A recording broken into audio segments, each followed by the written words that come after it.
ক্ষমতা চিরস্থায়ী নয়, ইতিহাস বারবার সেটা প্রমাণ করেছে। আর মানুষ তারও সীমা আছে। সেই বাস্তবতাই আবারও সামনে চলে এসেছে যুক্তরাষ্ট্রের বর্তমান রাজনৈতিক প্রেক্ষাপটে। বিশ্ব রাজনীতির কেন্দ্রবিন্দুতে থাকা যুক্তরাষ্ট্রে এখন সবচেয়ে বড় প্রশ্ন, ডোনাল্ড ট্রাম্পের পর কে? দ্বিতীয় মেয়াদে দায়িত্ব পালন করতে গিয়ে ইতিহাসের সবচেয়ে বেশি বয়সী প্রেসিডেন্টদের একজন হিসাবে নতুন এক অধ্যায় তৈরি করেছেন তিনি। আগামী জুনে তার বয়স ছুঁতে যাচ্ছে ৮০-তে, যা স্বাভাবিকভাবেই নেতৃত্বের ধারাবাহিকতা নিয়ে নতুন করে আলোচনা তৈরি করেছে।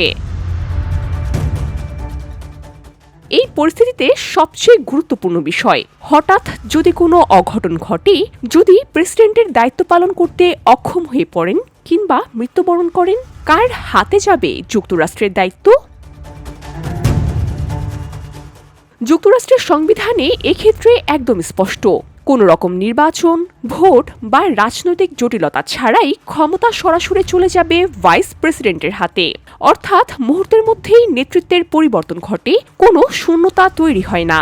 ফলে এমন পরিস্থিতিতে বর্তমান ভাইস প্রেসিডেন্ট জেডি ভ্যান্সি হবেন যুক্তরাষ্ট্রের পরবর্তী প্রেসিডেন্ট এবং ট্রাম্পের অবশিষ্ট মেয়াদকাল সম্পন্ন করবেন তিনি।